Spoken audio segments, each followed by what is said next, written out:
Here you can find videos on income tax, English speaking, government schemes, Excel tricks, share trading, and many more videos on useful topics, so please do subscribe and press the bell icon. नमस्कार दोस्तों, स्वागत है आपका हमारे YouTube channel 5 minutes learning पे। आज मैं आपके लिए लेकर आया हूँ नई वीडियो में कैसे करें सैलरी की रिटर्न फाइल। आप खुद भी अगर आपके पास फॉर्म 16 अवेलेबल है तो आप घर बैठे इजीली रिटर्न फाइल कर सकेंगे सिर्फ 10 से 15 मिनट के अंदर ही। तो आपको बेसिक करना क्या होगा, रिटर्न फाइल करने से पहले आपको एक बेसिक डिटेल अपनी बना लेनी चाहिए। जैसे कि मैं आपको दिखा देता हूँ, जैसे मैंने बना रखी है कि मेरे पास जो इस बार फॉर्म 16 आए हैं वो 2 हैं। मैंने 2 जगह काम किया था तो मेरे पास 2 फॉर्म 16 अवेलेबल है, तो मैंने वहाँ दोनों को ऐड करके टोटल अमाउंट यहाँ पे ले आया हूँ। जो फॉर्म 16 के अकॉर्डिंग मेरी ग्रोस सैलरी जो बन रही है वो ये है, एंड जो भी मुझे ATC में जो भी मेरी इन्वेस्टमेंट है वो कुछ इस तरह से है। तो मैं ये यहाँ पे ले आया जो भी मेरा सेविंग का इंटरेस्ट है, FD का इंटरेस्ट है। इससे क्या होगा कि रिटर्न फाइल करते समय मुझे काफ़ी आसानी होगी फिगर्स को रिटर्न के फॉर्म में फिल करने के लिए। तो आप भी ऐसा करें तो आपके लिए बेटर होगा। अगर आप डायरेक्ट नंबर डालना चाहते हैं तो भी कोई इशू नहीं। मैं आपको थोड़ा फॉर्म 16 दिखा देता हूँ। तो ये 110251 आपकी जो सैलरी आपको रिसीव हुई है, आफ्टर दैट जो भी एडजस्टमेंट है 17/2 17/3 के अंदर, वो टोटल एडजस्टमेंट होके आपको जो सैलरी यहाँ फिगर आएगा, आपको उस फिगर को अपना ग्रोस सैलरी मान के आगे बढ़ना है। देन अकॉर्डिंगली आपको जो मिलता है आपके फॉर्म 16 में सब अवेलेबल होगा। आपको वैसे की वैसी फिगर हमें हम डायरेक्टली जो भी हमें एम्प्लॉयर से रिसीव हुई है सैलरी, हमें डायरेक्ट हम अपने फॉर्म में फिल करेंगे। तो और आपको मैं बता दूं, उसके बाद मैंने ATC में जो भी इन्वेस्टमेंट है उसकी फिगर भी आपको फॉर्म 16 से आसानी से मिल जाएगी। चलिए हम बढ़ते हैं आगे। आपको सबसे पहले करना क्या है, तो सबसे पहले आपको गूगल क्रोम या किसी भी एक्सप्लोरर पे जाके, किसी भी सर्च इंजन पे जाके आपको इनकम टैक्स की ऑफिशियल वेबसाइट पे जाना होगा। उसके लिए आप टाइप करेंगे गूगल पे इनकम टैक्स E-फाइलिंग लॉगिन। जैसे ही आप यहाँ पे एंटर करेंगे आपके सामने नई स्क्रीन खुल जाएगी। आपको तो सबसे पहला लिंक मिलेगा इनकम टैक्स इंडिया E-फाइलिंग.gov का, आपको इस पर क्लिक करना है। ये आपको डायरेक्ट इनकम टैक्स की ऑफिशियल वेबसाइट पे लेके जाएगा। आप इनकम टैक्स की वेबसाइट पे पहुँच चुके हैं। अब आपको सबसे पहले आपको करना होता है रजिस्टर योरसेल्फ। अगर आप नए यूज़र हैं तो सबसे पहले आपको रजिस्टर करना होगा। रजिस्ट्रेशन का मतलब लाइक आप जैसे फेसबुक इंस्टाग्राम पे अपनी एक ID बनाते हैं, आपको इनकम टैक्स की वेबसाइट पे जाके भी एक ID बनानी होगी आपको।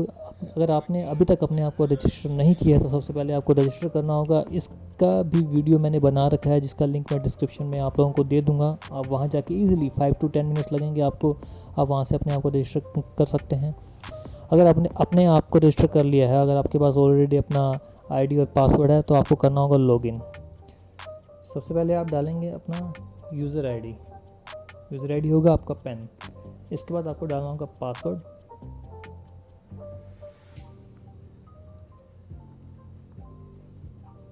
देन आपको ये फिल करना होगा कैप्चा।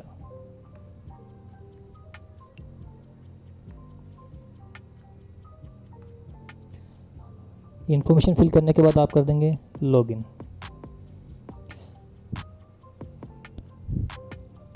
लॉगिन करते ही आप इनकम टैक्स के जो पोर्टल है आप वहां पहुंच चुके हैं।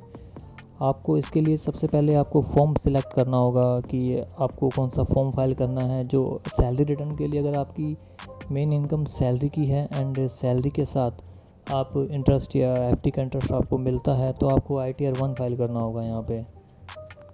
तो फॉर्म फिल करने से पहले आपको, अगर आपका TDS डिडक्ट हुआ है, वैसे तो आपको उसकी डिटेल फॉर्म 16 में मिल जाएगी, फिर भी अगर आप क्रॉस वेरीफाई करना चाहते हैं तो आप माई अकाउंट में जाके व्यू फॉर्म 26AS में अपना TDS वेरीफाई कर सकते हैं। इसके लिए भी मैंने एक सेपरेट वीडियो बना रखी है, आप वो भी जाकर देख सकते हैं और अपना TDS क्रॉस वेरीफाई अपने फॉर्म 16 से कर सकते हैं। ये बेटर रहेगा कि आप ये एक्टिविटी कर लें बिफोर फाइलिंग रिटर्न। मैंने वेरीफाई कर चुका तो मैं इसके बारे में आपको नहीं बताऊंगा, आप सेपरेटली इस वीडियो में जाके इसको आप देख सकते हैं।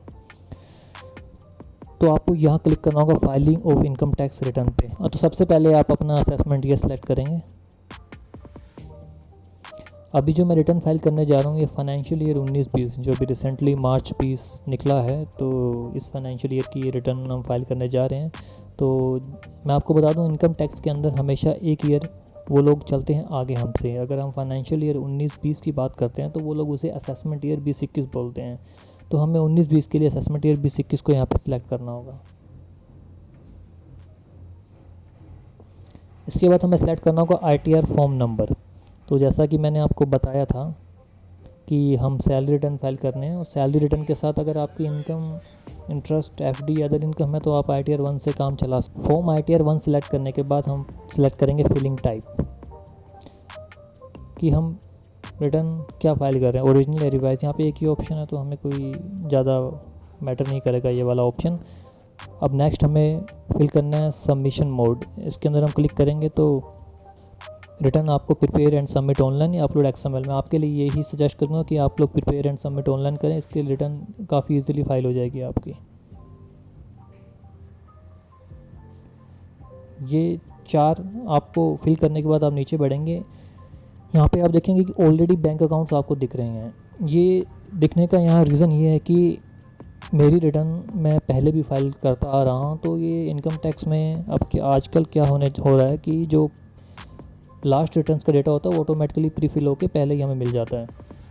तो अब आगे ये पूछने जा रहे हैं कि आपसे कि आप अगर आपका रिफ़ंड बनता है तो आप किस अकाउंट में रिफ़ंड लेना प्रेफर करेंगे। तो उसके आप जो भी चाहिए, आपको सूटेबल अकाउंट लगता है उसको आप क्लिक कर सकते हैं। हमारा वैसे कोई रिफ़ंड है नहीं, वैसे कंपलसरी है तो क्लिक करना, आप किसी मर्जी पे क्लिक करके बढ़ सकते हैं आगे। अब कंटिन्यू करना है आपको, देन आप क्लिक करेंगे आई एग्री, देन कंटिन्यू। तो आपके सामने ये नया पेज खुल के आ गया है। तो फर्स्ट पेज में आप देखेंगे इंस्ट्रक्शन, तो मैं आपको बताता चलूँगा साथ साथ, तो इसको आपको रीड आउट करने की जरूरत नहीं है। पार्ट 8 जनरल इन्फॉर्मेशन में आपको अपनी नॉर्मल इन्फॉर्मेशन भरनी होती है। ये ऑटोमेटिकली प्री फिल आएगा, वैसे इशू नहीं है, मोस्टली इन्फॉर्मेशन आपको प्री फिल मिलेगी। पेन, आपका फर्स्ट नेम, आपका फर्स्ट नेम, आपकी ईमेल आईडी, एड्रेस, आपका सब यहाँ पे प्री फिल मिलेगा।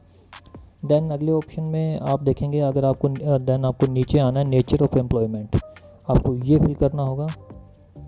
अगर आपका private, state government, central government, PSU जो भी है तो आप उसके अकॉर्डिंग अपना नेचर सेलेक्ट करेंगे। मेरा PSU है तो मैं यहाँ पे PSU फिल करने जा रहा हूँ। आफ्टर दैट ये 20 कॉलम में आपको बताना है कि रिटर्न फील्डर्स के अंदर आप बताएंगे उनको कि हम क्या रिटर्न फाइल कब कर रहे हैं। देखिए अभी जो 19-20 फाइनेंशियल ईयर की रिटर्न, असेसमेंट ईयर 20-21 की रिटर्न है, उसकी लास्ट डेट जैसे 31 जुलाई थी तो गवर्नमेंट ने एक्सटेंड करके नवंबर तक ले गए हैं। तो अब ये रिटर्न जो अपनी बिफोर और ड्यू डेट के अंदर आएगी। अगर आप 30 नवंबर के बाद जाके रिटर्न फाइल करते हैं तो आपको आफ्टर ड्यू डेट सेलेक्ट करना होगा। तो ऑटोमेटिकली प्री फिल्ड आया है 139(1) के अंदर बिफोर ड्यू डेट, तो आपको इसको चेंज करने की कोई ज़रूरत नहीं है। देन जो इस बार चेंज हुआ है हम उसकी बात करेंगे। तो ये एक नया पॉइंट इस बार फॉर्म में इनकॉर्पोरेट किया गया है, तो ये मैं आपको बताने जा रहा हूँ ये है क्या। Are you filing return of income tax under 7th provision to section 139(1)। इतना डिटेल में जाने की जरूरत नहीं, मैं आपको सीधा सीधा बता देता हूँ कि इसके अंदर 2 ऑप्शन मिलेंगे आपको, येस और नो। येस और नो आपको यहाँ पे येस किस केस में करना है। आपको नीचे 3 केस दे रखे हैं कि अगर आपने have you deposited amount exceeding 1 crore और more in current account during the previous year. अगर आपने प्रीवियस ईयर में 1 करोड़ से ज़्यादा अगर अपने करंट अकाउंट में डिपॉजिट करवाया है तो ऊपर वाला यहाँ पे यस करना पड़ेगा आपको, और यहाँ भी यस करना पड़ेगा आपको, अमाउंट यहाँ मेंशन करनी पड़ेगी। सेकंड, अगर आप फ़ॉरेन ट्रैवल करने गए थे और 2 लाख आपने फ़ॉरेन ट्रैवलिंग पे एक्सपेंस किया है, इफ़ यस देन आपको यहाँ पे यस और अमाउंट फिल करनी पड़ेगी। थर्ड, अगर बिजली का बिल, इलेक्ट्रिसिटी का बिल प्रीवियस ईयर में 19-20 फाइनेंशियल ईयर में अगर आपने 1 लाख से ज़्यादा कंजम्पशन की इलेक्ट्रिसिटी उसका बिल पे किया है तो आपको यहाँ पे यस करना पड़ेगा और यहाँ पे अमाउंट फिल करनी पड़ेगी। इन तीनों में से अगर किसी में भी आप फॉल होते हैं, तीनों में से आपको कोई भी यस आता है तो ऊपर यहाँ यस आएगा, अदरवाइज आपको यहाँ पे नो करके बढ़ना है आगे। हम यहाँ पे सेव ड्राफ्ट करेंगे, देन हम चलेंगे हमारे नेक्स्ट पेज पर जो कि computation of income and tax. अब यहाँ हमें बतानी होगी अपनी सैलरी। अब हम सैलरी की बात करेंगे, सैलरी एज़ पर सेक्शन 71। तो जैसा कि मैंने आपको बताया था सैलरी के बारे में, मैं ऑलरेडी डिटेल सैलरी की फिल करके लेके आ चुका हूँ एक्सेल शीट पे, तो मैं वहीं से नंबर कॉपी पेस्ट करके यहाँ फिल कर दूँ और डायरेक्ट यहाँ मैं इसको पेस्ट कर दूँगा।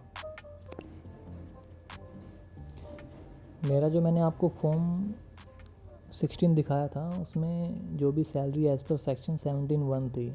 अगर आपके 17(2) 17(3) में भी फिगर आ रहा है तो आप अकॉर्डिंगली नंबर डालेंगे वैसे।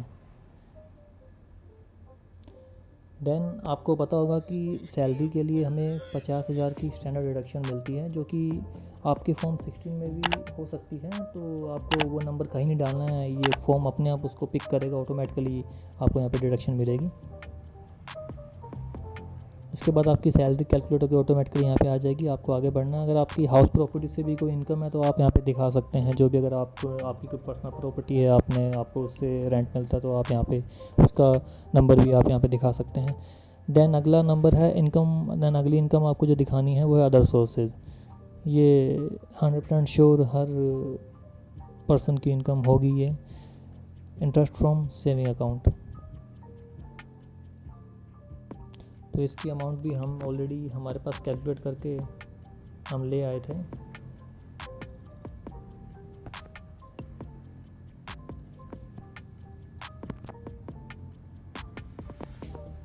तो ये हम यहाँ फिल कर देंगे।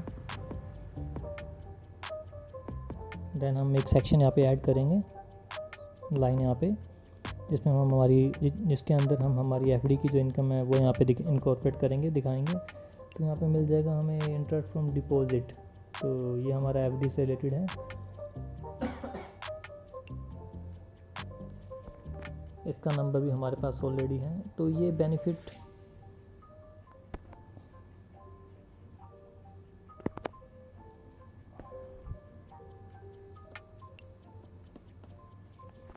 बेनिफिट मिल जाता है नंबर को। जितने भी अमाउंट्स है आप उसको एक एक्सेल शीट में बना लें तो थोड़ा फाइलिंग थोड़ी इजी हो जाती है काफ़ी स्पीड से। देन नेक्स्ट टर्म है हमारी ATC में जो भी हमारा नंबर है। तो ये नंबर हमारा है 18,000 का।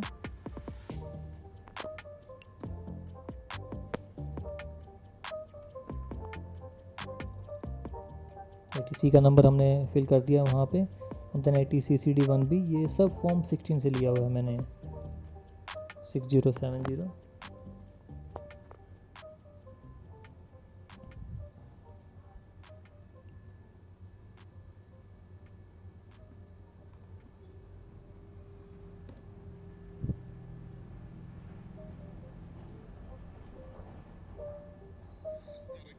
देन ये आपकी टोटल इनकम यहाँ पे कैलकुलेट होके आ चुकी है और टैक्स कैलकुलेट होके सब बन के आ चुका है। जैसे कि 5 लाख तक तो कोई टैक्स की लायबिलिटी नहीं मिलती है, रिलीफ के अंडर सब आ जाता है, तो आपकी यहाँ पे टैक्स लायबिलिटी तो कोई नहीं बनेगी यहाँ पे। देन हम आगे बढ़ते हैं। देन टैक्स की डिटेल में जाएंगे हम। यहाँ पे अगर आपका TDS कोई डिडक्ट हुआ है, वैसे तो ऑटोमेटिकली यहाँ पे आ जाता है अगर सैलरी से TDS डिडक्ट हुआ तो। अगर नहीं आता तो भी अगर नहीं आता तो भी आप मैनुअली यहाँ पे नंबर डाल सकते हैं, कोई इशू वाली बात नहीं है इसमें।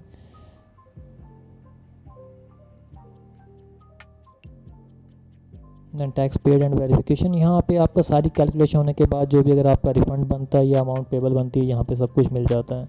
ये देखिए बैंक अकाउंट नंबर जो हमने इनिशियली दिखाए थे आपको। Then in the my capacity as, यहाँ पे आपको सेल्फ करना होगा। Then place from where you belong, और जहाँ भी आप करंटली अपनी जॉब कर रहे हैं।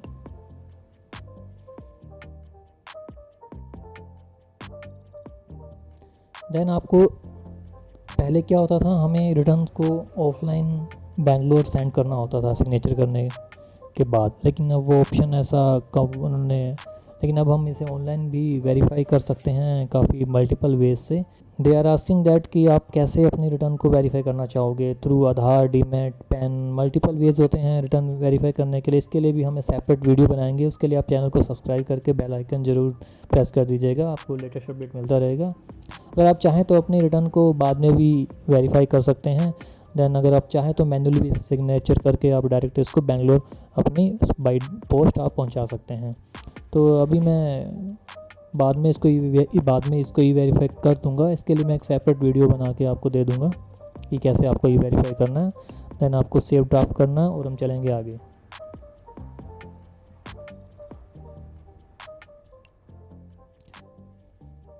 देन आगे schedule DI। Then schedule DI के अंदर मैं आपको बता दूं कि जैसा कि गवर्नमेंट ने नोटिफाई किया था कि आप अपने इन्वेस्टमेंट जो भी चैप्टर 6A के अंदर जो कि ATC एंड ऑल है, अगर आप मई जून जुलाई में भी करते हैं तो आप वो भी आपकी फाइनेंशियल ईयर 19-20 में कंसीडर की जाएंगी। उसकी डिटेल आपको अगर डालनी है तो आप यहाँ फिल कर सकते हैं।